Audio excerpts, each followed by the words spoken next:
Halo, teman-teman cerdas, pernahkah kalian bertani-tania? Kenapa sih tumbuhan itu bentuknya beda-beda? Ada yang hidup di air, ada yang di gurun pasir, bahkan ada yang makan serangga. Ternyata semua itu ada alasannya loh. Setiap tumbuhan punya cara super keren untuk menyesuaikan diri dengan lingkungannya, yang kita sebut ciri-ciri khusus. Hari ini kita akan berpetualang mengenal beberapa tumbuhan hebat dengan kemampuan adaptasi yang luar biasa. Siap yuk, kita mulai. Pertama, kita akan menyelam ke dunia air dan bertemu si cantik teratai. Lihat deh daunnya, bundar dan lebar banget kan? Ini bukan cuma buat gaya-gayaan. Daun yang lebar ini berfungsi seperti panel surya alami, menyerap cahaya matahari sebanyak mungkin untuk fotosintesis. Selain itu, bentuknya membantu teratai mengapung dengan stabil di permukaan air. Tapi rahasia terbesarnya ada di batangnya. Kalau kita potong, batangnya ternyata punya banyak rongga udara. Rongga ini fungsinya banyak banget, mulai dari membuat batang tetap tegak, menjadi pipa oksigen untuk akar di dasar lumpur, sampai membantu seluruh tanaman mengapung. Keren?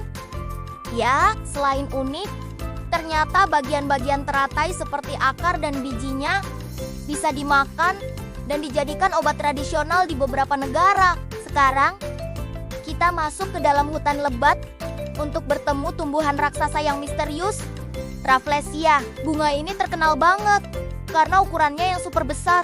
Diameternya bisa sampai 1 meter. Tapi ada yang aneh, Rafflesia nggak punya daun, batang, atau akar seperti tumbuhan lain. Kenapa? Karena dia adalah tumbuhan parasit. Rafflesia nggak bisa membuat makanannya sendiri. Jadi, dia menumpang hidup dan menyerap nutrisi dari tumbuhan lain yang disebut inang. Keunikan lainnya adalah baunya. Rafflesia mengeluarkan bau yang sangat menyengat, seperti bau bangkai. Ih, kok bau?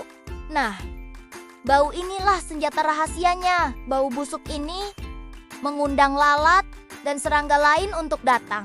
Saat lalat berpindah dari satu bunga ke bunga lain, mereka tanpa sadar membantu proses penyerbukan. Tanpa bau ini, Rafflesia bakal kesulitan berkembang biak. Sebuah strategi yang unik dan jenius. Selanjutnya, kita akan kenalan sama tumbuhan predator. Yah, kalian gak salah dengar, ada tumbuhan yang makan serangga. Mereka disebut tumbuhan insektivora. Mereka biasanya hidup di tempat yang miskin nutrisi, seperti rawa-rawa. Contoh pertama adalah kantong semar.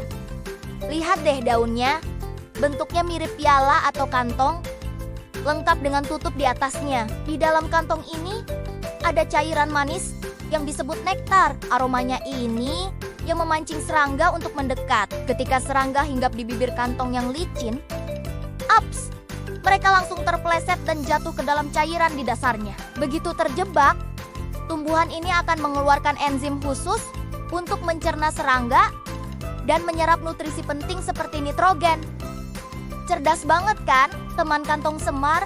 Ada juga Venus flytrap. Tumbuhan ini lebih mirip perangkap sungguhan.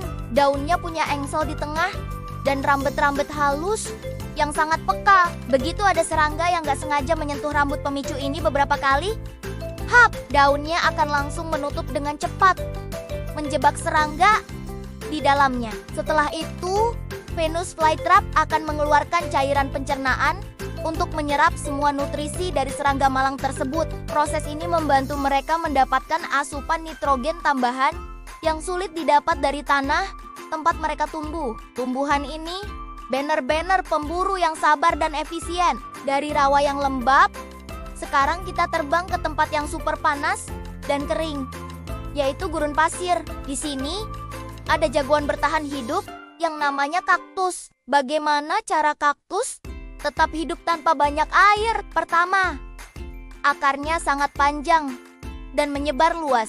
Ini membantunya mencari air jauh di dalam tanah dan menyerap air hujan sebanyak mungkin saat hujan tiba-tiba turun.